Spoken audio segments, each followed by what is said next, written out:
तो मैं भाई राजीव जी को आगे के उद्बोधन के लिए आमंत्रित करता हूं, भारत की स्वर्णिम अतीत को आपके सामने प्रस्तुत करने के लिए।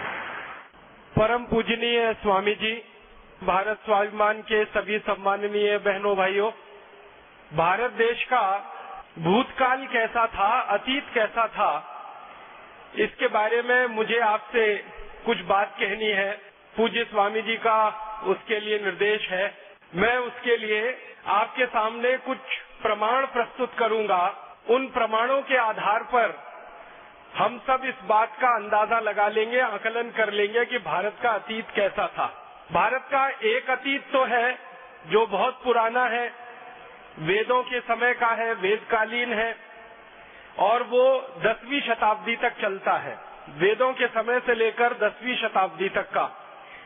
परम पूजनीय स्वामी जी ने उसके बारे में आपसे जरूर बात की होगी। मैं आपको भारत के उस अतीत के बारे में बात करूंगा जो अभी हाल में हमारे सामने रहा, 150-200 साल पहले तक, 18वीं शताब्दी तक, 17वीं शताब्दी तक, 16वीं शताब्दी तक, 15वीं शताब्दी तक, माने आज से लगभग 100-150 साल पहले से शुरू करके और पिछले 1000 साल का जो भारत का इतिहास है कैसा है वो, उसके बारे में थोड़ी सी बात करूंगा। और एक जानकारी आपको स्पष्टता के लिए देना चाहता हूं, वो ये कि भारत के इतिहास पर, भारत के अतीत पर दुनिया भर के 200 से ज्यादा विद्वान इतिहास विशेषज्ञों ने बहुत ज्यादा शोध किया है, बहुत शोध किया है। और दुनिया भर के ये 200 से ज्यादा विद्वान शोधकर्ता, इतिहास के विशेषज्ञ भारत के बारे में क्या कहते रहे हैं, इनमें से कुछ विशेषज्ञों की बात आपके सामने रखूंगा। सभी विशेषज्ञों का रखना बड़ा मुश्किल है क्योंकि 200 विशेषज्ञों का काफी समय जाएगा, लेकिन उसमें से जो प्रमुख है, मुख्य है, ऐसे 8-10 विशेषज्ञों की बात आपके सामने रखूंगा। और ये सारे विशेषज्ञ भारत से बाहर के हैं। कुछ अंग्रेज हैं, कुछ स्कॉटिश हैं, कुछ अमेरिकन हैं, कुछ फ्रेंच हैं, कुछ जर्मन हैं। ऐसे दुनिया के अलग अलग देशों के विशेषज्ञों ने भारत के बारे में जो कुछ कहा है, लिखा है और उसके जो प्रमाण दिए हैं, उन पर बात मुझे कहनी है। सबसे पहले एक अंग्रेज की जानकारी मैं आपको दूं। उसका नाम है थॉमस बेव मैकॉले, टीबी मैकॉले जिसको हम कहते हैं। ये भारत में आया, करीब 17 वर्ष इस देश में रहा। सबसे ज्यादा जो अंग्रेज अधिकारी इस भारत में रहे उनमें से उसकी गिनती होती है मैकॉले की। और जब वो भारत में रहा तो भारत का काफी उसने प्रवास किया, यात्राएं की। उत्तर भारत में गया, दक्षिण भारत में गया, पूर्वी भारत में गया, पश्चिम भारत में गया। और अपने 17 साल के भारत के प्रवास के बाद वो इंग्लैंड गया और इंग्लैंड की पार्लियामेंट में, हाउस ऑफ कॉमन्स में उसने एक लंबा भाषण दिया। उस भाषण का थोड़ा सा अंश परम पूजनीय स्वामी जी द्वारा लिखित जो पुस्तक है शंखनाद, उसमें आप पढ़ सकते हैं। और वो अंश है, वो ये कह रहा है ब्रिटिश पार्लियामेंट के हाउस ऑफ कॉमन्स में, I have travelled length and breadth of this country India, but I have never seen a beggar and thief in this country India. इसका मतलब क्या है? वो ये कह रहा है कि मैं संपूर्ण भारत में प्रवास कर चुका हूं, उत्तर से दक्षिण, पूरब से पश्चिम में मैं जा चुका हूं, लेकिन मैंने कभी भी अपनी आंखों से भारत में एक भी व्यक्ति ऐसा नहीं देखा जो चोर हो, एक भी व्यक्ति ऐसा नहीं देखा जो बेरोजगार हो, एक भी व्यक्ति मैंने ऐसा नहीं देखा जो गरीब हो।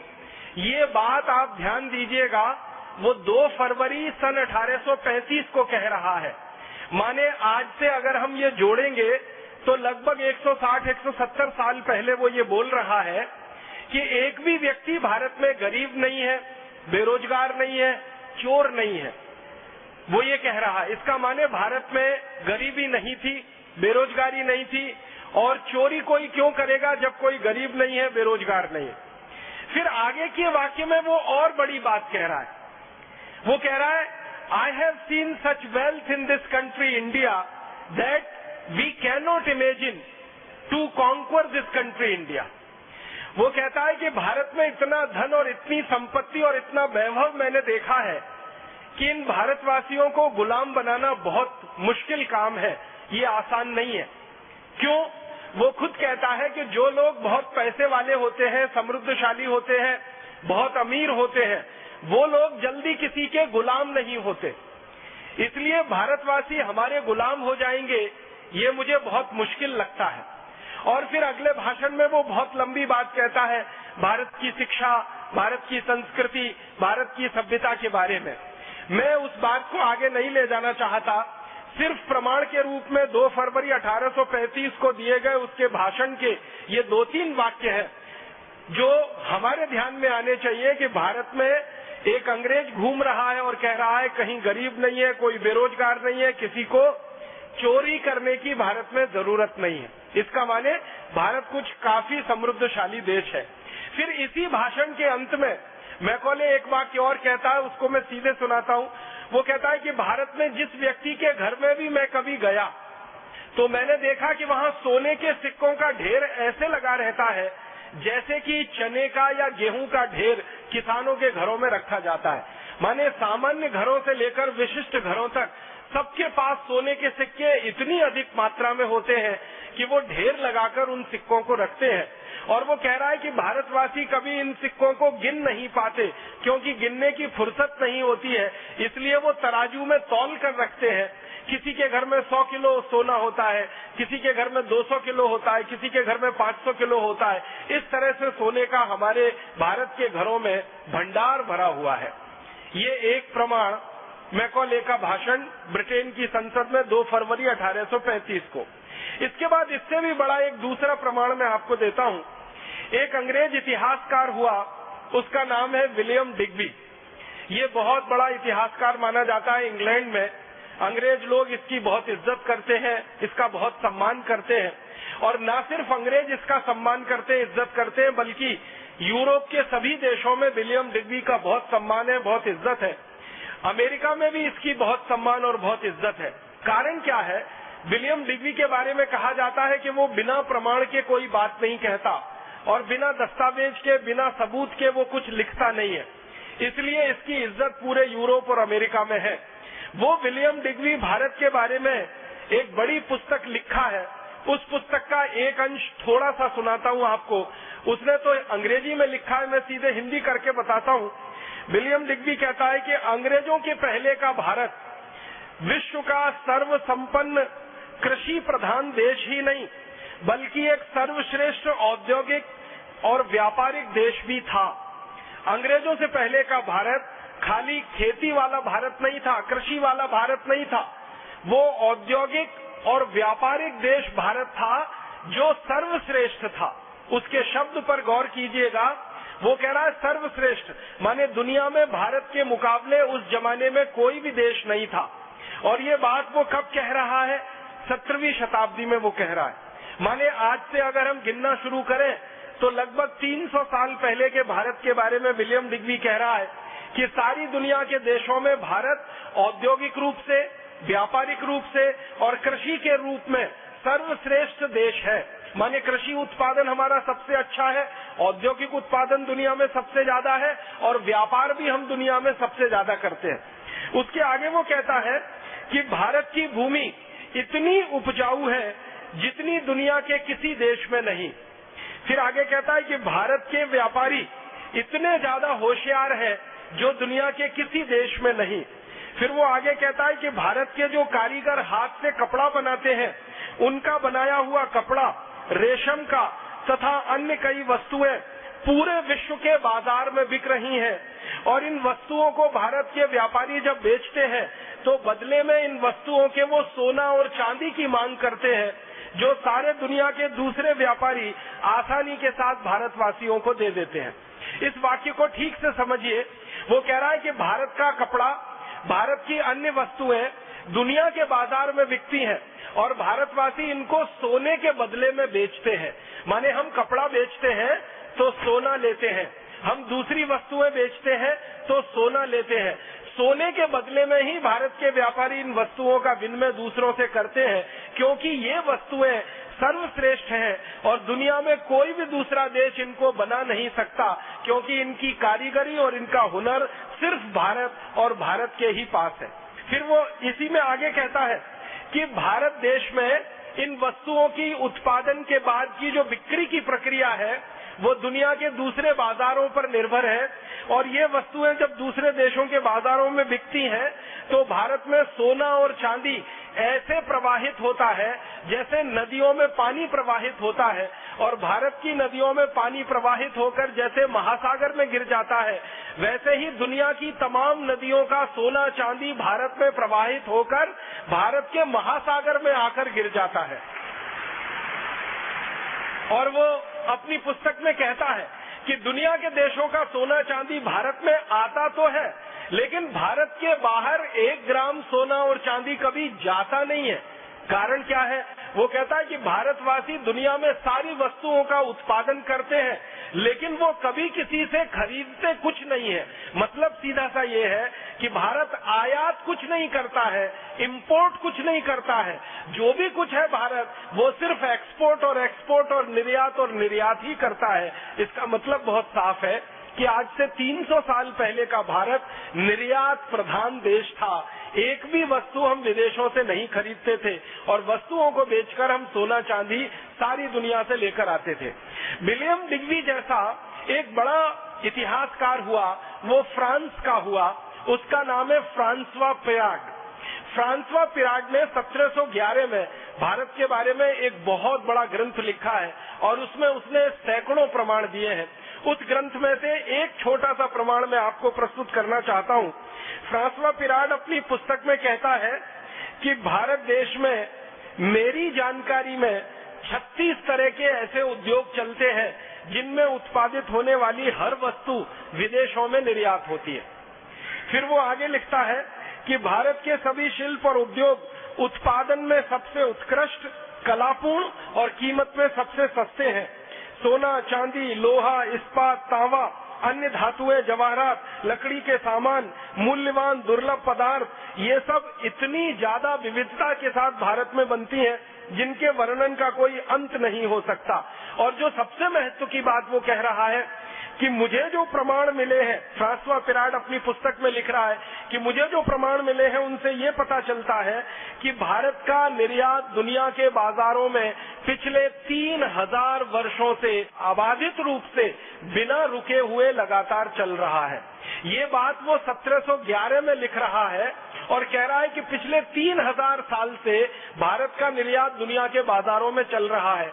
इसका माने आप अंदाजा लगाइए, 17वीं शताब्दी में, उससे 1000 साल पहले 7वीं शताब्दी में, और उससे 1000 साल पहले, और उससे 1000 साल पहले, अगर ये पूरी गणना हम करते जाएं तो महात्मा बुद्ध के जन्म से लगभग 500 वर्ष पहले, हमारे देश के तीर्थंकर महावीर स्वामी के जन्म से लगभग 650 वर्ष पहले भारत दुनिया के सभी देशों के बाजारों में सबसे ज्यादा निर्यात करने वाला देश है। 3000 साल की गिनती फ्रांसवा पिराग ने भारत के बारे में निकाली है। फिर उसके बाद एक स्कॉटिश है जिसका नाम है मार्टिन। वो इतिहास की पुस्तक में भारत के बारे में कहता है कि ब्रिटेन के निवासी, इंग्लैंड के निवासी जब बर्बर और जंगली जानवरों की तरह से जीवन बिताते रहे, तब भारत में दुनिया का सबसे बेहतरीन कपड़ा बनता था और सारी दुनिया के देशों में बिकता था। और ये मार्टिन नाम का जो स्कॉटिश हिस्टोरियन है, ये कहता है कि मुझे ये स्वीकार करने में कोई शर्म नहीं है कि भारतवासियों ने सारी दुनिया को कपड़ा बनाना और कपड़ा पहनना सिखाया है। और वो कहता है हम अंग्रेजों ने और अंग्रेजों के सहयोगी जातियों के लोगों ने भारत से ही कपड़ा बनाना सीखा है और पहनना भी सीखा है। फिर वो कहता है कि रोमन साम्राज्य में जितने भी राजा और रानी हुए हैं वो सभी भारत के कपड़े मंगाते रहे हैं, पहनते रहे हैं और उन्हीं से उनका जीवन चलता रहा है। एक फ्रांसीसी इतिहासकार है 1750 में, उसका नाम है टेवर्नी। वो क्या कह रहा है? वो कह रहा है भारत के वस्त्र इतने सुंदर और इतने हल्के हैं कि हाथ पर रखो तो पता ही नहीं चलता कि उनका वजन कितना है। सूत की महीन कताई मुश्किल से नजर आती है, भारत में कालीकट, ढाका, सूरत, मालवा में इतना महीन कपड़ा बनता है कि पहनने वाले का शरीर ऐसा दिखता है कि मानो वो एकदम नग्न है। माने कपड़े की बुनाई इतनी बारीक है कि अंदर का शरीर भी उसमें से दिखाई देता है। वो कहता है इतनी अद्भुत बुनाई भारत के कारीगर जो हाथ से कर सकते हैं वो दुनिया के किसी भी देश में कल्पना करना संभव नहीं है। फिर उसके बाद एक अंग्रेज है विलियम वॉर्ड, वो कहता है कि भारत में मलमल का उत्पादन इतना विलक्षण है, ये भारत के कारीगरों के हाथों का कमाल है। जब इस मलमल को घास पर बिछा दिया जाता है और उस पर ओस की कोई बूंद गिर जाती है तो वो दिखाई नहीं देती है, क्योंकि ओस की बूंद में जितना पतला रंग होता है, माने जितना हल्का रंग होता है, उतना ही हल्का वो कपड़ा होता है। इसलिए ओस की बूंद और कपड़ा आपस में मिल जाते हैं, अलग अलग दिखाई नहीं देते। इतनी बारीक बुनाई भारत के कपड़े की है। आपने बहुत बार इतिहास में एक वाक्य सुना होगा कि भारत में बनाया हुआ कपड़ा एक छोटे से अंगूठी से, रिंग में से खींचकर बाहर निकाला जा सकता था। वो 13-14 मीटर का लंबा थान होता था। वो वाक्य इसी इतिहासकार ने लिखा है जिसका नाम है विलियम वॉर्ड। वो ये कहता है कि भारत का 13 गज का एक लंबा कपड़ा हम चाहे तो एक छोटी सी रिंग में से पूरा खींचकर बाहर निकाल सकते हैं। इतनी बारीक और इतनी महीन बुनाई भारत के कपड़े की यहाँ पर होती है। फिर वो कहता है कि भारत का 15 गज का लंबा थान, आप गज तो समझते ही हैं, मीटर से थोड़ा छोटा होता है। अगर 15 गज की मैं बात करूं तो वो लगभग 14 मीटर के बराबर बैठेगा। तो 14 मीटर लंबा थान या 15 गज का लंबा थान, वो कह रहा है कि उसका वजन 100 ग्राम से भी कम होता है। अब आप कल्पना करिए, 15 गज का इतना बड़ा थान, उसका वजन 100 ग्राम से भी कम होता है। वो कह रहा है कि मैंने बार बार भारत के कई थानों का वजन किया है, हर एक थान का वजन 100 ग्राम से भी कम निकलता है। और कुछ थान का वजन तो ग्रेन में उसने तौला है। ग्रेन एक इकाई होती है, अंग्रेजी इकाई है। जैसे हम सुनार के पास जाते हैं ना, सुनार सोने को तौलता है, तो एक तौल होती है जो 10 ग्राम की होती है और एक तौल 10 ग्राम से भी कम की होती है। तो तोला जिसको हम कहते हैं ना, वो 10 ग्राम का होता है। तोला से छोटी एक इकाई होती है जिसको रत्ती कहते हैं, रत्ती। तो रत्ती 10 ग्राम से भी छोटी होती है। तो वो विलियम वॉर्ड कह रहा है कि भारत के बहुत सारे थान को मैंने तौला तो पता चला कि उनका कुल वजन लगभग 15 से 20 रत्ती के आसपास है। इतने कम वजन के भी भारत में कपड़े बनते हैं और इतनी बारीक बुनाई भी होती है। और वो कहता है विलियम वॉर्ड कि हम अंग्रेजों ने तो कपड़ा बनाना सन 1780 के बाद शुरू किया है। भारत में तो पिछले 3000 साल से कपड़े का उत्पादन होता रहा है और सारी दुनिया में बिकता रहा है। एक और अंग्रेज अधिकारी का थोड़ा सा बताऊं, थॉमस मुनरो नाम का एक अंग्रेज अधिकारी है। वो मद्रास में गवर्नर रहा है और लंबे समय तक वो गवर्नर रहा है। गवर्नर रहते समय किसी राजा ने उसको एक शॉल भेंट में दे दिया और जब उसकी नौकरी पूरी हो गई थॉमस मुनरो की, तो वो भारत से वापस लंदन चला गया। लंदन की संसद में उसने एक दिन अपना बयान दिया सन 1813 में, और वो कह रहा है कि भारत से मैं एक शॉल लेके आया, उस शॉल को मैं 7 वर्षों से उपयोग कर रहा हूँ, उसको कई बार धोया है और प्रयोग किया है, उसके बाद भी उसकी क्वालिटी एकदम बरकरार है और उसमें कहीं कोई सिकुड़न नहीं है। मैंने पूरे यूरोप में प्रवास किया है, एक भी देश ऐसा नहीं है जो भारत की ऐसी क्वालिटी की शॉल बनाकर दे सके। भारत ने अपने वस्त्र उद्योग में सारी दुनिया का दिल जीत लिया है और भारत के वस्त्र अतुलित और अनुपमेय मानदंड के हैं, जिसमें सारे भारतवासी रोजगार पा रहे हैं। और इस तरह से लगभग 200 इतिहासकार हैं, सभी का बताना थोड़ा मुश्किल है। आप अंदाजा लगा सकते हैं कि फ्रांसीसी इतिहासकार हो तो, स्कॉटिश इतिहासकार हो तो, अंग्रेज इतिहासकार हो तो, या इसके अलावा जर्मन का कोई या अमेरिका का कोई, सारे इतिहासकार जो भारत के बारे में शोध करते हैं वो ये कहते हैं कि भारत के उद्योगों का और भारत की कृषि व्यवस्था का, भारत के व्यापार का सारी दुनिया में कोई मुकाबला नहीं है। अब इसके आगे एक छोटी सी जानकारी मैं देना चाहता हूँ।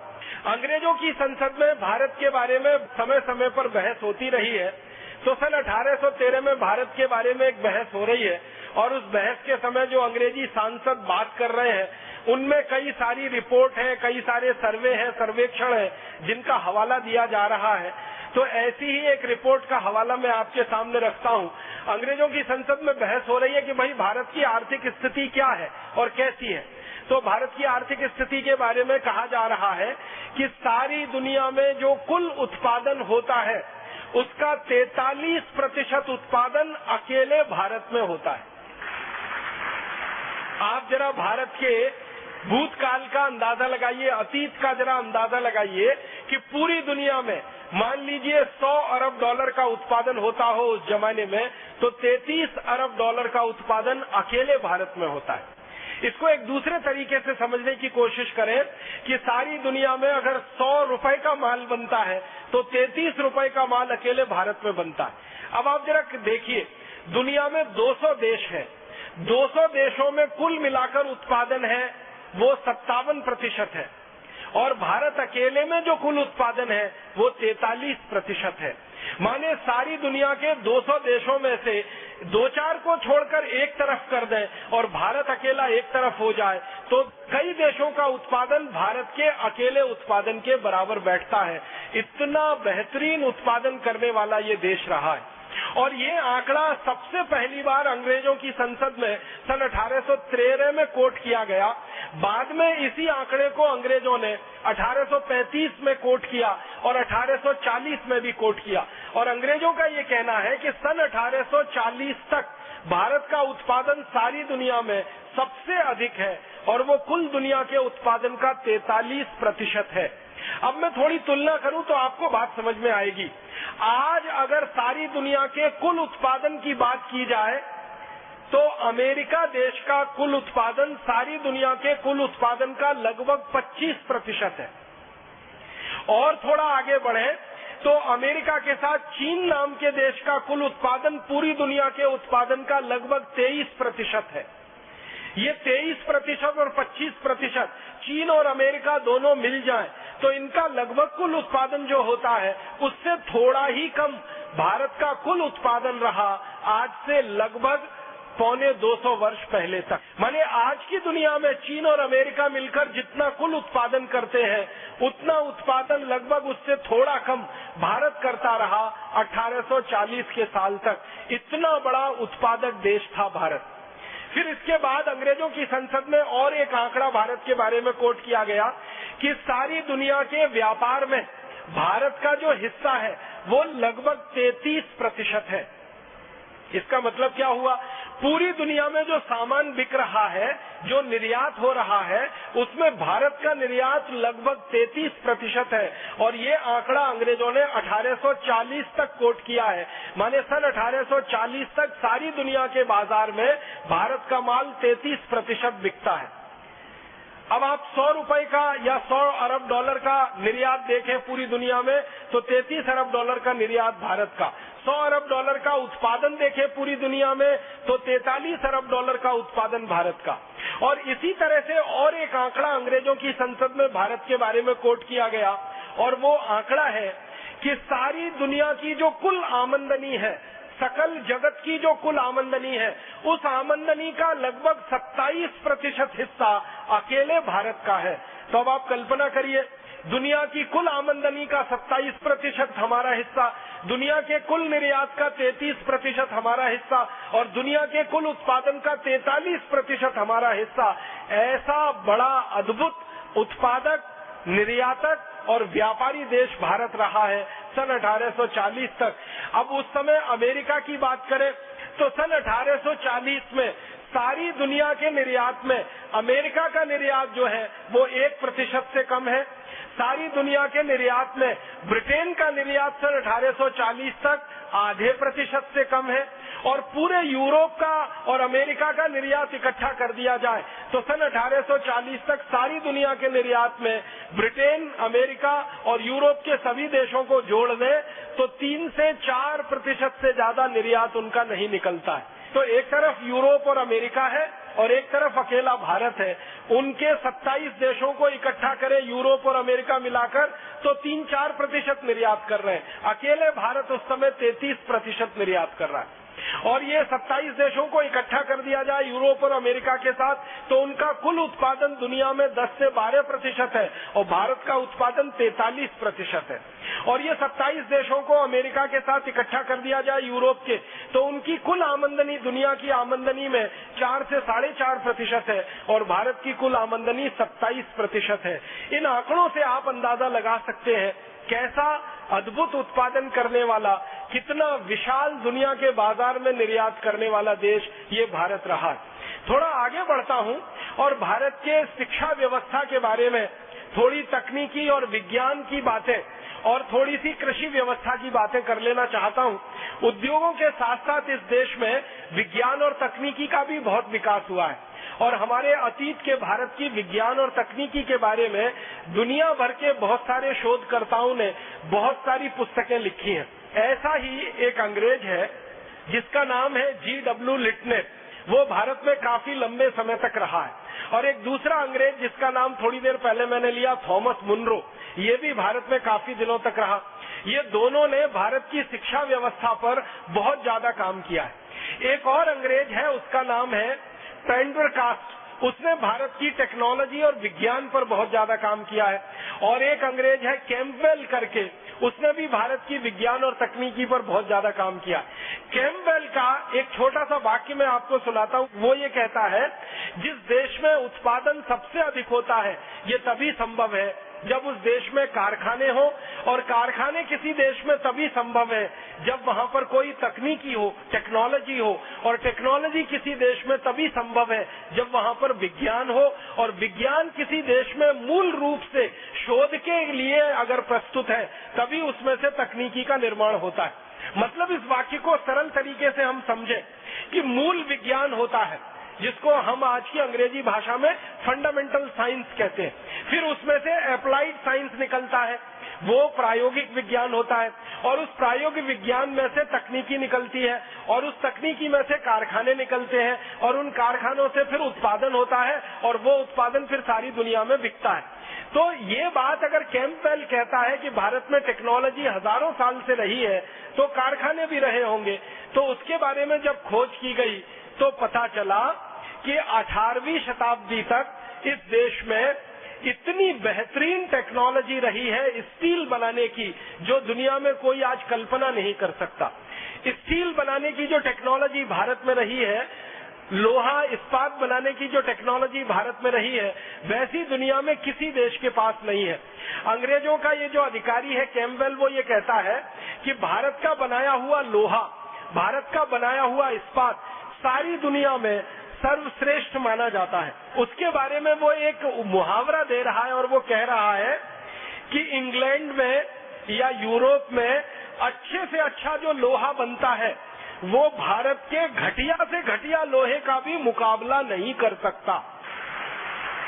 ये कैम्पबेल सन 1842 में कह रहा है। वो ये कह रहा है कि इंग्लैंड और पूरे यूरोप में अच्छे से अच्छी जो स्टील बन रही है वो भारत की घटिया से घटिया स्टील का भी मुकाबला नहीं कर सकती।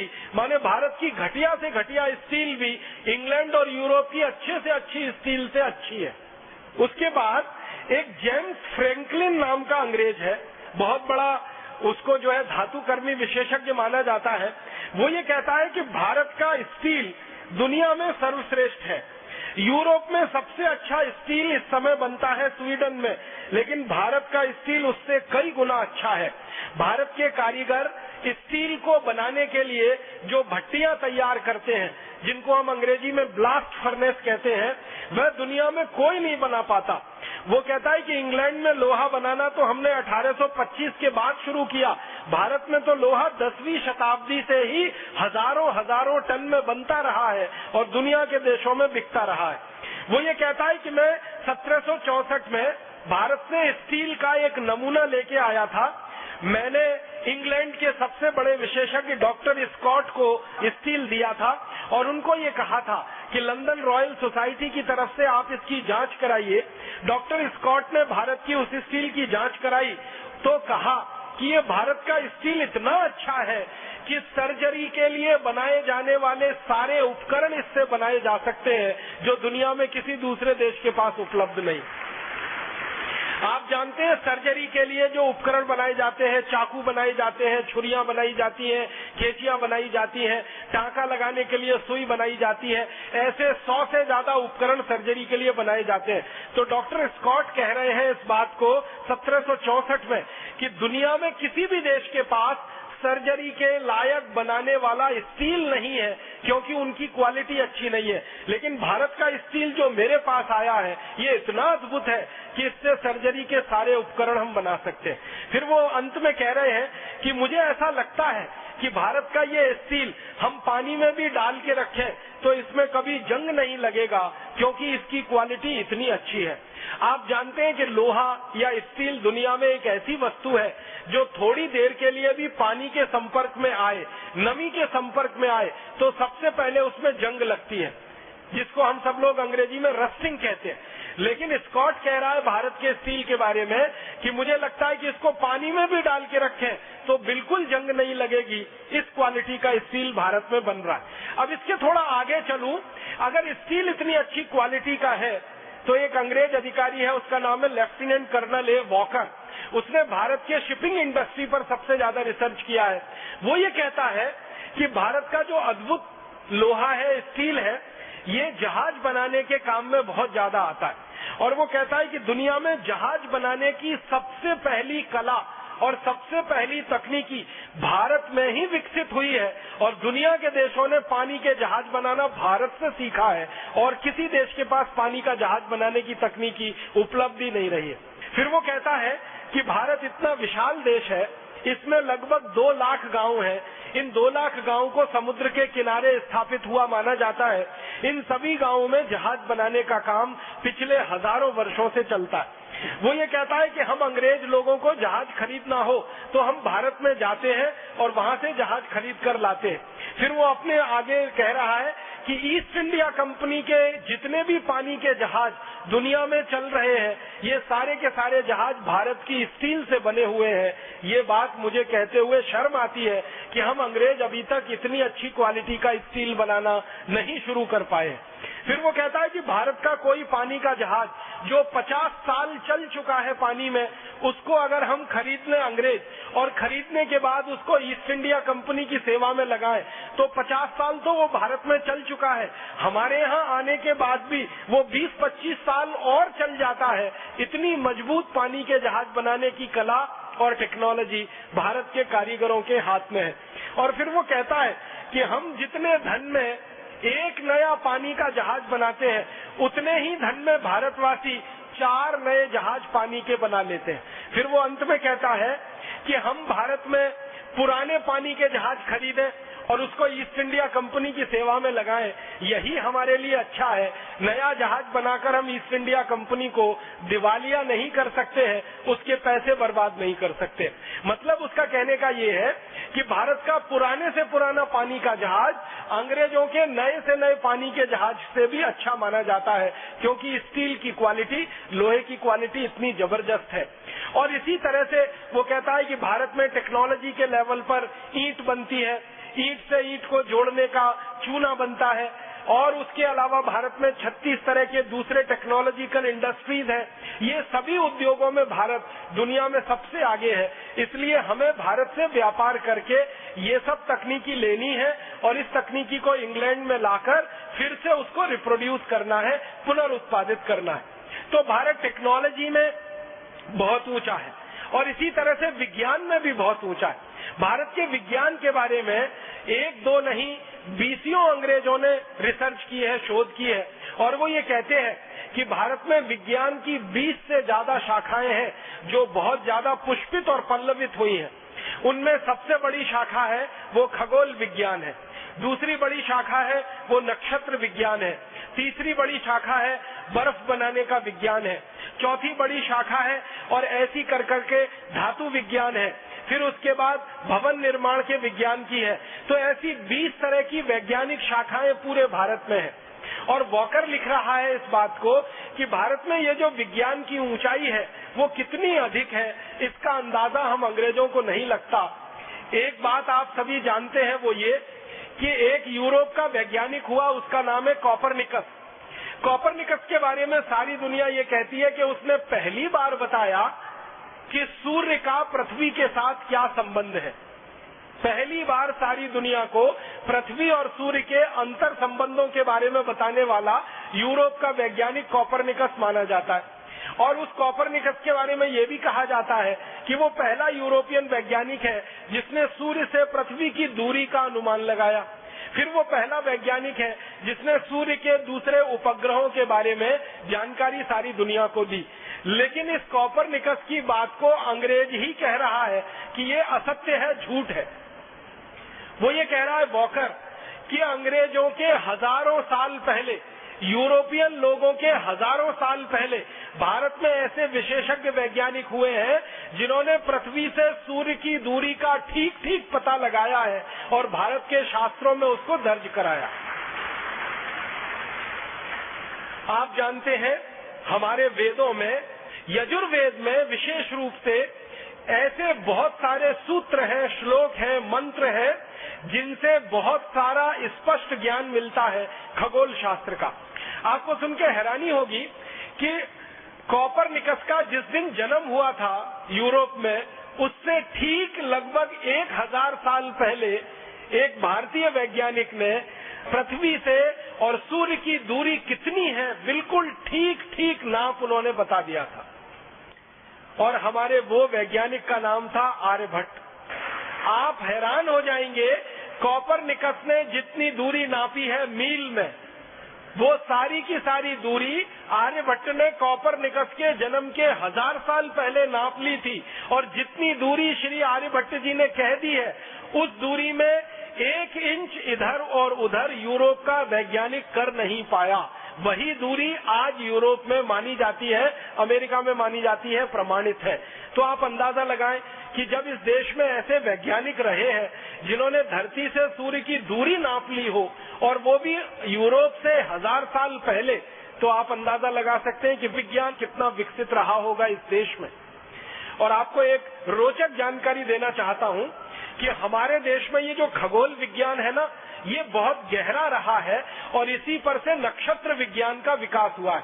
ये खगोल विज्ञान और नक्षत्र विज्ञान में शोध करने वाले वैज्ञानिकों ने ही दिन और रात कितने बड़े होंगे, 12 घंटे का दिन होगा, 12 घंटे की रात होगी, 14 घंटे का दिन होगा, या 10 घंटे की रात होगी, या 10 घंटे का दिन होगा, 14 घंटे की रात होगी, सर्दियों में अलग होगी, गर्मियों में अलग होगी, बरसात में कैसी होगी, ये सारे के सारे आंकड़े दिन और रात के समय के, ये भारत के वैज्ञानिकों के द्वारा निकाले गए हैं और सारी दुनिया में उनका प्रचार और प्रसार हुआ है।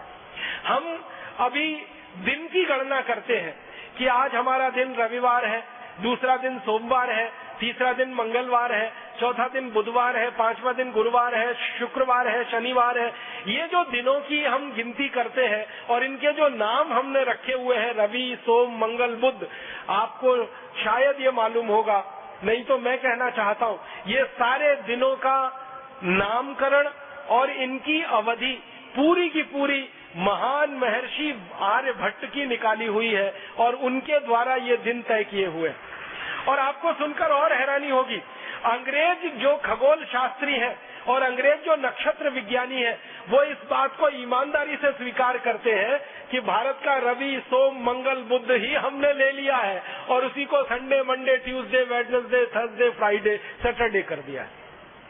ये सब कुछ भारत से उधार लिया हुआ है। और आपको एक रोचक बात बताऊं, पृथ्वी घूमती है अपने अक्ष पर और सूर्य के चारों तरफ भी। ये बात सबसे पहले भारतीय वैज्ञानिकों ने प्रमाणित की थी 10वीं शताब्दी में। और पृथ्वी के घूमने से दिन रात होते हैं, मौसम और जलवायु बदलते हैं, ये बात भी भारतीय वैज्ञानिकों के द्वारा प्रमाणित हुई है सारी दुनिया में। तो भारत के वैज्ञानिकों ने खगोल शास्त्र में, नक्षत्र विज्ञान में जबरदस्त काम किया है। सूर्य है, सूर्य के कितने उपग्रह हैं और उन उपग्रहों का सूर्य के साथ अंतर संबंध क्या है, ये सारी खोज भारत में 3री शताब्दी के आसपास की है। जब दुनिया में कोई पढ़ना लिखना भी नहीं जानता होगा, उस समय भारत में ये खोज चलती रही है कि सूर्य क्या है, सूर्य के उपग्रह क्या है, उनके आपस के अंतर संबंध क्या है। तो खगोल शास्त्र की, नक्षत्र विज्ञान की विद्या बहुत अद्भुत और बहुत ऊंची है। एक अंग्रेज है, उसका नाम है डेनियल डिफो। वो ये कहता है कि ये भारत के वैज्ञानिक कितने ज्यादा पक्के हैं गणित में कि कि चंद्र ग्रहण और सूर्य ग्रहण का ठीक ठीक पता बता देते हैं सालों पहले। आज के दिन चंद्र ग्रहण होगा, आज के दिन सूर्य ग्रहण होगा और इतने बजकर इतने मिनट पर होगा, ये भारत के वैज्ञानिक कई कई साल पहले बता देते हैं।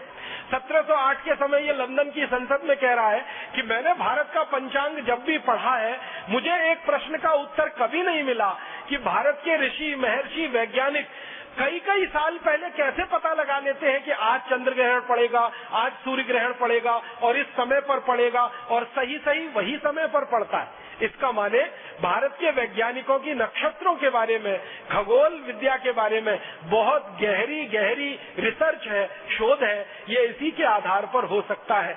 तो इस तरह का भारत है। और एक दो जानकारी दूं शिक्षा के बारे में कि भारत का अतीत अगर हमें अच्छे से समझना है तो भारत की शिक्षा को समझना पड़ेगा, क्योंकि साइंस और टेक्नोलॉजी जो भी विकसित होती है उसका आधार शिक्षा व्यवस्था होती है। किसी देश में खगोल शास्त्र अगर विकसित हुआ है तो उसका आधार भी शिक्षा व्यवस्था होती है। अगर नक्षत्र शास्त्र का विकास हुआ है तो उसका आधार भी शिक्षा व्यवस्था होती है। सभी विज्ञान की विधाओं का और सभी तकनीकी की विधाओं का मूल आधार शिक्षा होती है। तो भारत में अगर विज्ञान इतना अच्छा है, तकनीकी इतनी अच्छी है, तो शिक्षा भी कोई बहुत अच्छी ही रही होगी। बिना उसके तो विज्ञान तकनीकी आ नहीं सकती और बिना शिक्षा के उद्योग और व्यापार चल नहीं सकता।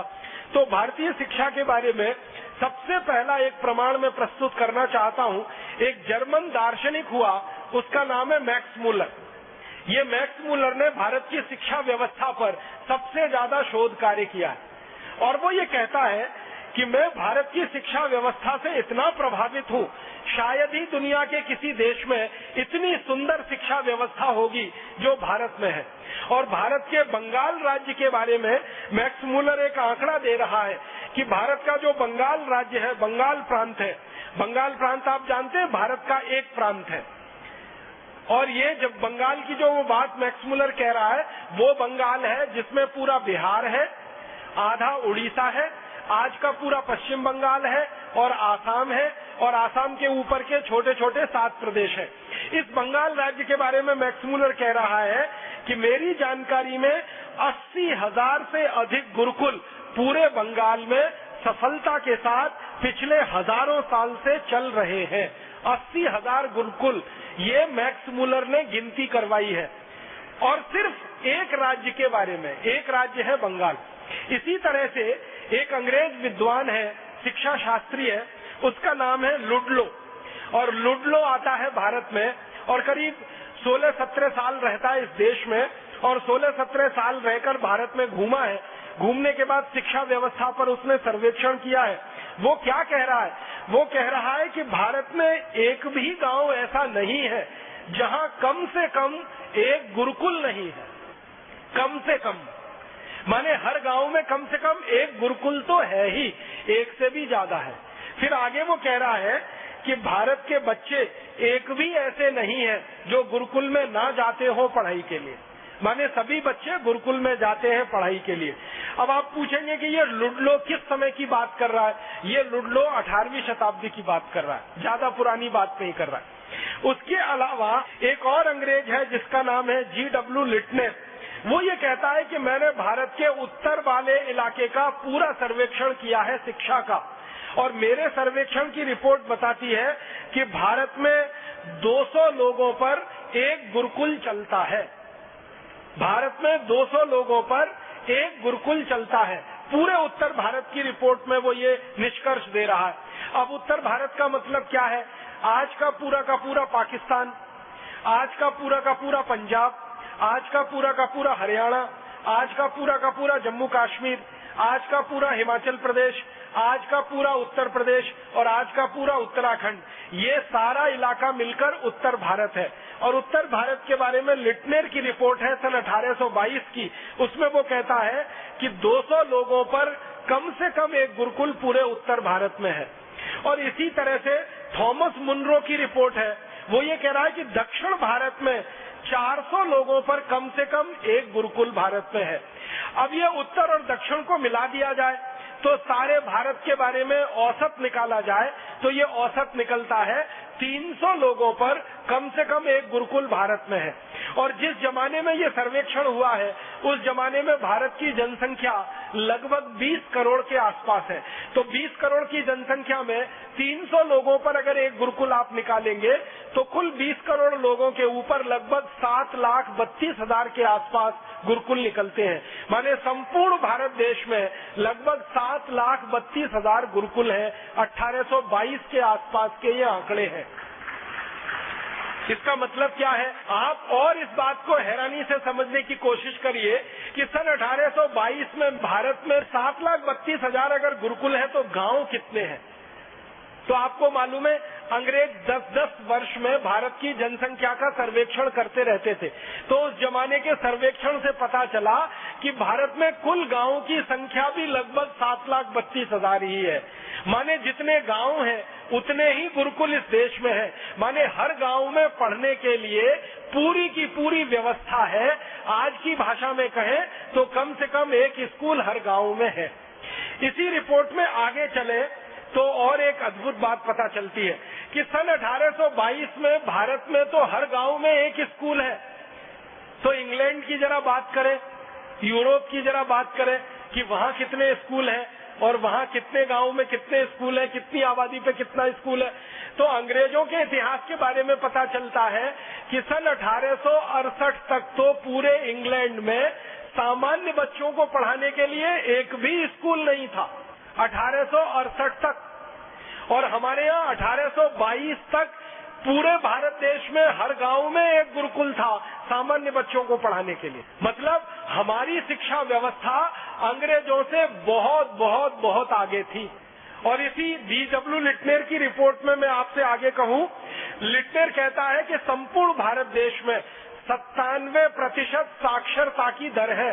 माने 97% भारतवासी सुशिक्षित है, साक्षर है। सिर्फ 3% भारतवासी हैं जिनको पढ़ने का कोई मौका शायद जीवन में नहीं मिला है। तो 97% साक्षरता है हमारे देश में।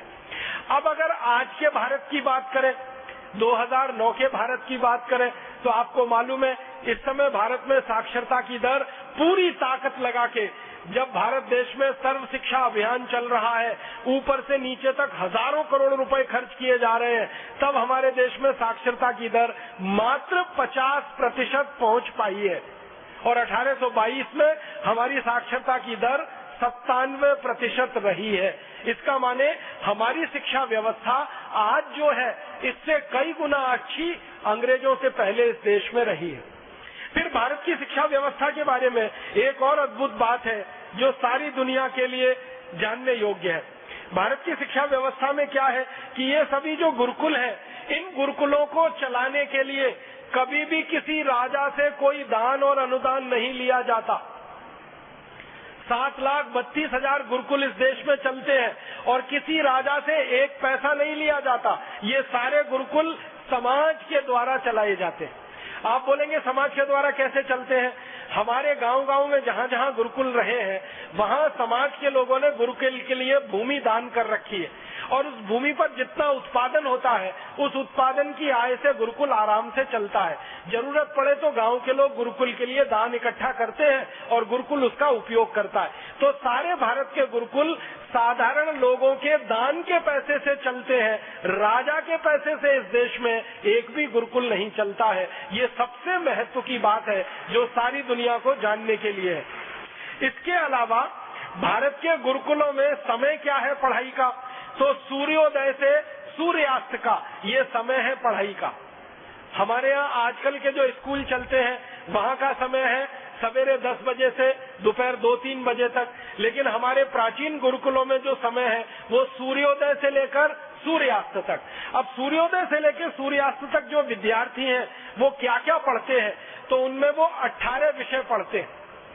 गणित पढ़ते हैं जिसको वैदिक गणित कहा जाता है, खगोल शास्त्र पढ़ते हैं, नक्षत्र विज्ञान पढ़ते हैं, धातु विज्ञान पढ़ते हैं जिसको आज हम मेटलर्जी कहते हैं, एस्ट्रोफिजिक्स पढ़ते हैं, केमिस्ट्री माने रसायन शास्त्र पढ़ते हैं। ऐसे लगभग 18 विषय विद्यार्थियों को पढ़ाए जाते हैं। और आपको ऐसा लगता होगा, कई लोगों के मन में ये भ्रम हो जाता है कि भारत में गुरुकुल माने खाली संस्कृत पढ़ाई जाती होगी और वेद और उपनिषद पढ़ा दिए जाते होंगे, लेकिन यहाँ दस्तावेज बताते हैं कि भारत में सभी गुरुकुलों में संस्कृत तो पढ़ाई जाती है माध्यम के लिए, और वेद पढ़ाए जाते हैं और उपनिषद पढ़ाए जाते हैं विद्यार्थियों में संस्कार देने के लिए, लेकिन विद्या देने के लिए खगोल शास्त्र, नक्षत्र विज्ञान, धातु विज्ञान, धातु कला और फिर शौर्य विज्ञान माने सैन्य विज्ञान जिसको हम कहते हैं, जिसको मिलिट्री ट्रेनिंग कहते हैं, इस तरह के 18 विषय अलग अलग विद्यार्थियों को पढ़ाए जाते हैं। फिर इन गुरुकुलों में पढ़ने के लिए विद्यार्थी जब आते हैं तो उनकी उम्र कितनी होती है? तो एक अंग्रेज अधिकारी लिख रहा है, उसका नाम है पेंडरगास्ट। वो कहता है कि जब कोई बच्चा भारत में 5 साल 5 महीने और 5 दिन का हो जाता है, बस उसी दिन उसका गुरुकुल में प्रवेश हो जाता है। 5 साल 5 महीने और 5 दिन का हो जाता है, उसी दिन बच्चे का प्रवेश गुरुकुल में हो जाता है और लगातार 14 वर्ष तक वो गुरुकुल में पढ़ता है और 14 वर्ष की शिक्षा पूरी करके वो गुरुकुल से बाहर निकलता है तो एक संपूर्ण मानव बन के निकलता है और वो जिम्मेदारी परिवार की उठा सकता है, समाज की उठा सकता है और देश की उठा सकता है। और पेंडरगास्ट कहता है कि शिक्षा भारत में इतनी आसान है कि गरीब हो या अमीर हो, पैसे वाला हो या बिना पैसे वाला हो, सबके लिए शिक्षा समान है और सबके लिए व्यवस्था समान है। और आपने तो ये बात बहुत बार सुनी होगी कि हमारे देश में गुरुकुलों की व्यवस्था ऐसी ही रही है कि भगवान श्री कृष्ण भी जिस गुरुकुल में पढ़े उसी गुरुकुल में उनके मित्र सुदामा भी पढ़े। और सुदामा की आर्थिक स्थिति के बारे में आप जानते हैं कि भगवान कृष्ण को मुट्ठी भर चावल नहीं खिला सकते, इतनी आर्थिक स्थिति कमजोर है, फिर भी सुदामा को गुरुकुल में प्रवेश मिला है और श्री कृष्ण के साथ बैठकर उन्होंने शिक्षा ग्रहण की है। माने एक तरफ करोड़पति का बेटा और दूसरी तरफ रोडपति का बेटा, दोनों एक ही जगह बैठकर समान शिक्षा ले रहे हैं और गुरु उनको समान भाव से शिक्षा दे रहा है। भारतीय गुरुकुलों की ये अद्भुत विशेषता है। सारी दुनिया के विद्वान इस बात पर भारत की बहुत प्रशंसा करते हैं। वो ये कहते हैं कि भारत की शिक्षा हमेशा से निशुल्क रही है और इस निशुल्क शिक्षा के कारण गरीब हो या अमीर सबको पढ़ने की व्यवस्था भारत में रही है। माने बहुत ज्यादा पैसा है वही पढ़ पाएगा, जिसके पास पैसा नहीं है वो नहीं पढ़ पाएगा। ये भारत के गुरुकुलों में कभी नहीं रहा। थोड़ा आगे बढ़ता हूँ, इन गुरुकुलों के आधार पर जो भारत में चलता रहा है वो क्या है? इन गुरुकुलों में विद्यार्थी धातु विज्ञान सीखते हैं या नक्षत्र विज्ञान सीखते हैं या खगोल विज्ञान सीखते हैं या धातु कर्म सीखते हैं या भवन विज्ञान सीखते हैं, जो कुछ भी सीखते हैं और सीखकर निकलते हैं, शायद वही बड़े बड़े वैज्ञानिक और इंजीनियर हो जाते हैं। 14 वर्ष की पढ़ाई सामान्य नहीं होती है। आज की आधुनिक शिक्षा व्यवस्था में अगर हम देखें तो यहाँ 14 वर्ष की पढ़ाई तो जो प्रोफेशनल एजुकेशन है उसी में होती है। यहाँ तो भारत में सामान्य गुरुकुलों में 14 वर्ष की पढ़ाई होती है और इसके बाद विशेषज्ञता हासिल करनी है, पंडित होना है, पांडित्य आपको लाना है, तो उसके लिए उच्च शिक्षा के केंद्र इस देश में चलते हैं। जिनको उच्च शिक्षा केंद्र अंग्रेजों ने कहा है, आज हम उनको भारत में यूनिवर्सिटी और कॉलेजेस कह सकते हैं। आज इस भारत देश में 2009 में भारत सरकार के लाखों करोड़ों रुपए खर्च होने के बाद लगभग 13,500 कॉलेजेस हैं, प्राइवेट और सरकारी सब मिलाकर, और 450 विश्वविद्यालय हैं, निजी और सरकारी दोनों मिलाकर। 13,500 कॉलेजेस हैं और 450 विश्वविद्यालय हैं, जब लाखों करोड़ों रुपए सरकार ने खर्च किया है।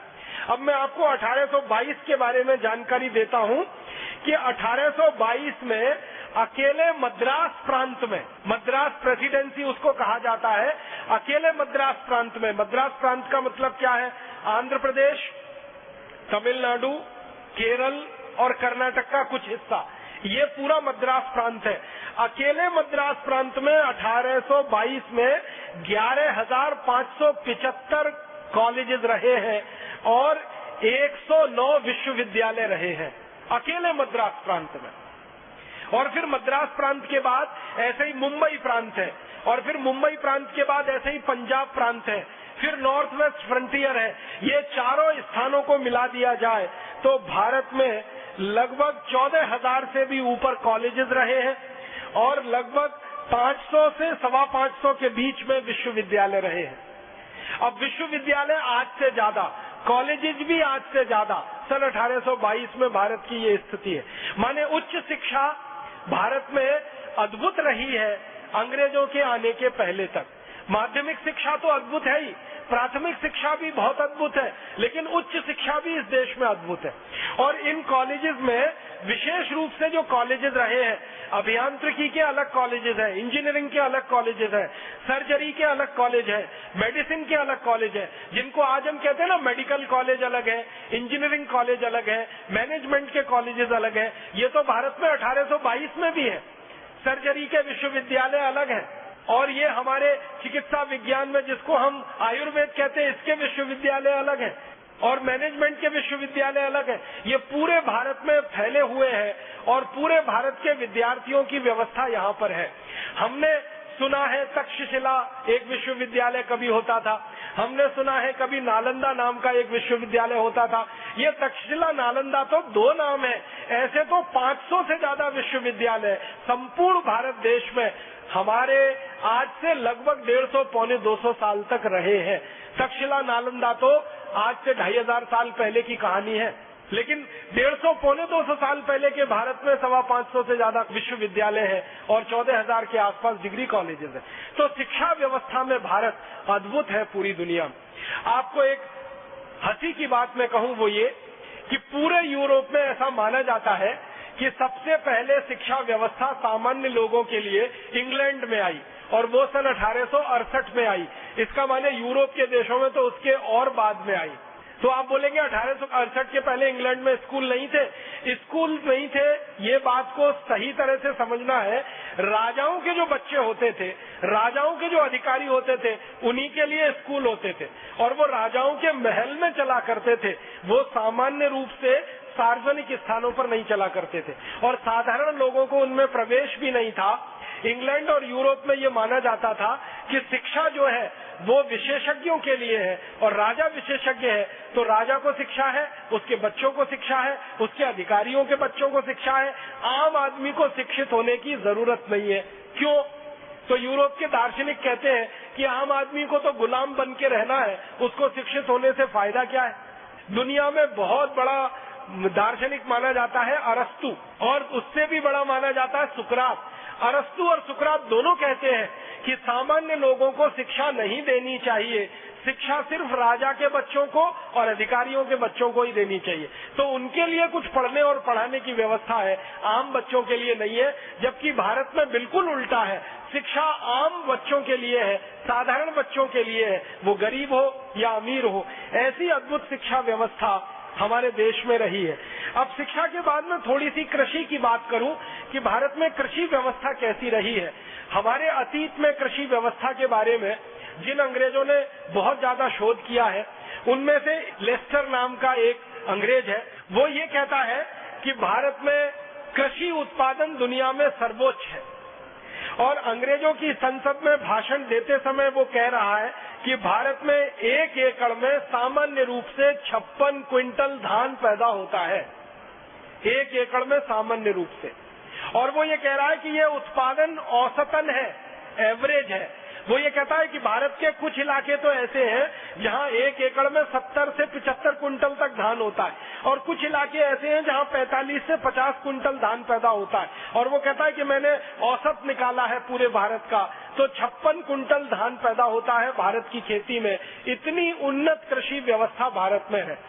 आज के अनुसार मैं आपको इसको अगर तुलना करके बताऊं तो आज भारत में सबसे ज्यादा यूरिया, डीएपी, सुपर फॉस्फेट डालने के बाद, सबसे ज्यादा रासायनिक खाद डालने के बाद औसतन 1 एकड़ में 30 क्विंटल से ज्यादा धान पैदा नहीं होता। और आज से लगभग 150 साल पहले भारत में 1 एकड़ में 56 क्विंटल धान पैदा हो रहा है, जबकि उस समय यूरिया, डीएपी कुछ नहीं है, खाली गाय के गोबर और गोमूत्र का उपयोग किया जा रहा है। तो उत्पादन का स्तर ये है। फिर इसी में गन्ने के उत्पादन के बारे में आंकड़े हैं अंग्रेजों की संसद में। वो ये कह रहे हैं कि भारत में 1 एकड़ में 120 मीट्रिक टन गन्ना सामान्य रूप से पैदा होता है पूरे भारत में, 120 मीट्रिक टन। और आज सन 2009 में यूरिया, डीएपी, सुपर फॉस्फेट के बोरे पर बोरे खेत में डालने के बाद गन्ने का औसतन उत्पादन पूरे देश में 30 से 35 मीट्रिक टन है 1 एकड़ में। आप तो महाराष्ट्र से आए हैं। महाराष्ट्र का एक इलाका है जिसको पश्चिम महाराष्ट्र आप कहते हैं, सांगली है, सतारा है, कोल्हापुर है और पुणे के बीच का इस पूरे इलाके में गन्ना औसतन रूप से 1 एकड़ में 80 से 90 मीट्रिक टन है। बस यही क्षेत्र है भारत का जहां गन्ने का उत्पादन सबसे ऊंचा है, पश्चिम महाराष्ट्र में। बाकी पूरे देश में तो गन्ने का उत्पादन 30-35 मीट्रिक टन से ज्यादा नहीं है। और अंग्रेज उस समय क्या सर्वेक्षण कर रहे हैं और कह रहे हैं कि 120 मीट्रिक टन गन्ने का उत्पादन है भारत में। ऐसी खेती है। फिर वो कह रहे हैं कि कपास का उत्पादन सारी दुनिया में सबसे ज्यादा है। और एक खास बात जो अंग्रेज कह रहे हैं वो ये कि भारत में फसलों की विविधता सबसे ज्यादा दुनिया में भारत में ही है। एक अंग्रेज कह रहा है कि भारत में धान के कम से कम 1 लाख प्रजाति के बीज हैं, कम से कम 1 लाख प्रजाति के बीज है।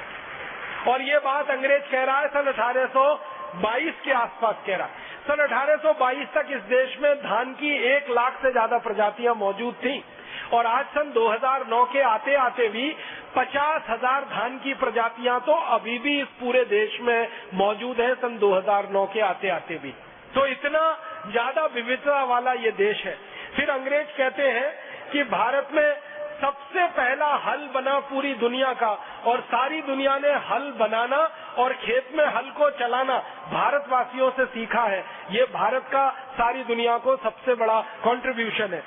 फिर एक अंग्रेज कहता है कि हल के अलावा खुरपी आप समझते हैं निराई गुड़ाई करने के लिए उपयोग में आती है।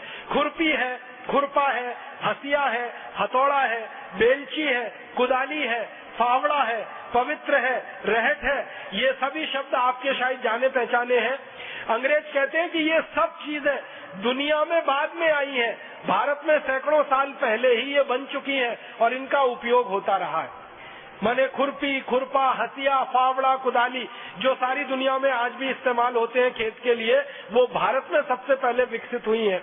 और बीज को एक पंक्ति में बोने की जो परंपरा है वो हजारों साल पहले भारत में विकसित हुई है। दूसरे देशों को तो उसकी कभी कल्पना नहीं रही है। और इसी तरह अंग्रेजों के इंग्लैंड में 1750 में पहली बार कुछ किसानों ने भारत आकर खेती सीखी और यहाँ से जाकर अपने इंग्लैंड में उन्होंने कुछ प्रयोग किए और उसके बाद खेती का काम थोड़ा बहुत उनके यहाँ आगे बढ़ा। उसके पहले कोई उनके यहाँ रिकॉर्ड्स नहीं मिलते हैं कि खेती उनके यहाँ कोई बहुत अच्छी होती थी। तो आप पूछेंगे 1750 के पहले ये इंग्लैंड वाले जीते कैसे थे या स्कॉटलैंड वाले कैसे जीते थे अगर खेती इतनी अच्छी नहीं थी। वो जंगल के द्वारा होने वाले उत्पादन और पशुओं को शिकार करके उनके द्वारा उत्पादित होने वाले मांस पर जिंदा रहते थे। जंगल से जो कुछ मिल गया और पशुओं को मारकर जो मांस पैदा कर लिया उसी को खाकर उनका जीवन हजारों साल गुजरा है। और जिस समय इंग्लैंड वाले या यूरोप वाले 2 ही चीजें खा पाते थे, या तो मांस या तो जंगल के फल, उस समय भारत में खाने के लिए 1 लाख किस्म के चावल उपलब्ध हुआ करते थे। तो बाकी चीजों की तो बात छोड़ दीजिए आप। तो ऐसी अद्भुत हमारी कृषि व्यवस्था रही है। और इसी कृषि व्यवस्था के साथ थोड़ा आगे 2-3 बातें और कहता हूं कि कृषि व्यवस्था जब इतनी अद्भुत रही हमारे देश में तो उत्पादन सारी दुनिया में सबसे ज्यादा हम करते रहे और उस उत्पादन को दुनिया भर के देशों में हम निर्यात करते रहे। तो भारत से लोहा ही निर्यात नहीं किया हमने, कपड़ा ही निर्यात नहीं किया है। हजारों साल तक भारत का चावल दुनिया में निर्यात हुआ है। हजारों साल तक दालें भारत ने दुनिया को निर्यात की है। हजारों साल तक भारत में बनाया हुआ गुड़, ये जो शक्कर बनती है ना चीनी, ये तो अभी 100 साल पहले बनना शुरू हुई है। उसके पहले गुड़ बनता था और गुड़िया शक्कर बनती थी। तो गुड़ और गुड़िया शक्कर सारी दुनिया को हजारों साल तक भारत ने उत्पादित करके खिलाई है। और खाने पीने की हजारों चीजें दुनिया भर के देश हमसे खरीदते रहे हैं और हमको बदले में सोना, चांदी, हीरे, जवाहरात मिलते रहे। अब मैं एक आखिरी बात कहना चाहता हूँ आपसे, वो ये कि भारत ने कृषि उत्पादन में सर्वोच्चता हासिल की, भारत ने औद्योगिक उत्पादन में सर्वोच्चता हासिल की, भारत ने व्यापार में सर्वोच्चता हासिल की। ये सबका आधार था भारत की शिक्षा व्यवस्था। अगर शिक्षा व्यवस्था अच्छी नहीं होती तो शायद भारत ये कोई भी काम अच्छा नहीं कर पाता। किसी भी देश का तरक्की का पैमाना हम जब नापते हैं ना कि इस देश का कितना विकास है, तो दो ही चीजों से वो पैमाना नापा जाता है और बनता है। पहला होता है स्वास्थ्य और दूसरा होता है चिकित्सा। भारत का स्वास्थ्य दुनिया में सबसे अद्भुत रहा है क्योंकि इस देश में चिकित्सा विज्ञान दुनिया में सबसे ज्यादा उन्नत स्थिति में रहा है। चिकित्सा विज्ञान में हजारों किस्म की आयुर्वेद की जड़ी बूटियां और सर्जरी की सारी विद्या पूरी दुनिया को यहीं से गई है। और अभी जो सर्जरी के पुराने दस्तावेज मिलते हैं वो बताते हैं कि भारत में हिमाचल प्रदेश और पूरा महाराष्ट्र, कर्नाटक, आंध्र प्रदेश, तमिलनाडु, केरल, ये 7-8 राज्य थे जहां सर्जरी के सबसे बड़े शोध केंद्र चला करते थे। और एक दो नहीं, हजारों सर्जरी के विशेषज्ञ इन केंद्रों में पढ़कर तैयार होते थे और समाज की सेवा करते थे। आपको सुनकर हैरानी होगी, जब दुनिया में कोई नहीं जानता था, आंख में मोतियाबिंद का पहला ऑपरेशन भारत में हुआ है। और जिसको आज हम राइनोप्लास्टी कहते हैं, सर्जरी की सबसे आधुनिकतम विज्ञा, उसका सबसे पहला परीक्षण और प्रयोग भी भारत में हुआ है। और इंग्लैंड की जो रॉयल सोसाइटी ऑफ सर्जन है, वो अपने इतिहास में लिखते हैं कि हमने सर्जरी भारत से सीखी है और उसके बाद पूरे यूरोप को हमने ये सर्जरी सिखाई है। तो भारत चिकित्सा में बहुत ऊंचा, भारत तकनीकी में बहुत ऊंचा, भारत विज्ञान में बहुत ऊंचा, भारत उद्योग में बहुत ऊंचा, और इन सब के बाद भारत व्यापार में बहुत ऊंचा, और ये सबका आधार भारत शिक्षा व्यवस्था में सबसे ऊंचा। ऐसा अद्भुत देश हमारा भारत रहा है जो अंग्रेजों के आने के पहले तक था। तो फिर आप बोलेंगे इतनी गिरावट भारत में कैसे आई? ये सारी गिरावट भारत में आई अंग्रेजों की नीतियों के कारण और अंग्रेजों के कानूनों के कारण। अंग्रेजों ने देखा कि भारत की सारी व्यवस्थाएं इतनी अद्भुत है, तो इन सारी व्यवस्थाओं को खत्म करना है, तोड़ना है, क्योंकि गुलाम बनाना है भारत को। मैकॉले कहता है कि भारत को गुलाम बनाना है तो भारत की संस्कृति, सभ्यता, शिक्षा, इन सबका नाश करना पड़ेगा। तो उनका नाश करने के लिए उन्होंने कानून बनाए। सबसे पहले एक कानून बनाया, इंडियन एजुकेशन एक्ट, और उस कानून के आधार पर भारत के गुरुकुल बंद किए गए और धीरे धीरे भारत की शिक्षा व्यवस्था का नाश हो गया। फिर अंग्रेजों ने एक दूसरा कानून बनाया कि भारत की वस्तुओं पर ज्यादा से ज्यादा कर लगाओ और अंग्रेजी वस्तुओं को भारत में टैक्स फ्री कराओ। उसके बाद भारत के कारखाने बंद हो गए, फिर भारत का निर्यात खत्म हो गया। फिर भारत की कृषि व्यवस्था के लिए अंग्रेजों ने कानून बनाया कि किसानों के ऊपर 90% लगान लगाओ और किसानों की जमीनें छीनने के लिए लैंड एक्विजिशन एक्ट बनाओ। उसके बाद हिंदुस्तान के किसान बर्बाद हो गए। फिर किसानों के काम आने वाली गाय और बैल, इनका कत्ल कराओ, और सबसे पहला कत्ल खाना अंग्रेजों ने शुरू किया कलकत्ता में, जो आज भी चल रहा है। अंग्रेज उसमें 350 गाय रोज काटते थे, अब उस कत्ल खाने में 14,000 गाय रोज कट रही है। तो ये सारी की सारी दुर्व्यवस्था जो हमारे यहाँ पैदा हुई, वो अंग्रेजों की गलत नीतियों के कारण और अंग्रेजों के गलत शासन व्यवस्था के कानूनों के कारण हुई। अगर अंग्रेजी शासन नहीं होता और अंग्रेजी कानून इस देश में लादे नहीं जाते, तो आज मैं इस बात को बहुत विश्वास से कह सकता हूँ कि आज भी भारत दुनिया का सर्वोच्च शिखर पर बैठा हुआ देश होता, चिकित्सा में, शिक्षा में, उद्योग में, व्यापार में, तकनीकी में, विज्ञान में। अगर अंग्रेज नहीं आते, ईस्ट इंडिया कंपनी नहीं आती, अगर अंग्रेजी कानून इस देश पर नहीं लादे जाते और अंग्रेजी नीतियां इस देश में नहीं चलाई जाती, तो अभी भी भारत अद्भुत होता, सारी दुनिया की महाशक्ति होता, परम वैभवशाली देश होता। लेकिन दुर्भाग्य के अंग्रेज आए और उन्होंने ये सब किया। अब हमें क्या करना चाहिए? भारत स्वाभिमान के कार्यकर्ता के नाते मुझे ये लगता है कि हमको, जो भारत कभी अंग्रेजों के आने के पहले था, विश्व शिखर में सर्वोच्च सत्ता पर बैठा हुआ सर्वश्रेष्ठ देश, वैसा ही भारत फिर बनाना है। यही हमारे भारत स्वाभिमान के लिए सपना है, और इसी सपने को पूरा करने के लिए हम सब परम पूजनीय स्वामी जी के नेतृत्व में सेना बनकर काम करें, और सेना बनकर अपने सेनापति के आदेश पर वो सब कर डालें जो इस भारत के गौरव को फिर से वापस लाने में हमारी मदद कर सके। आप सभी का बहुत आभार, बहुत धन्यवाद।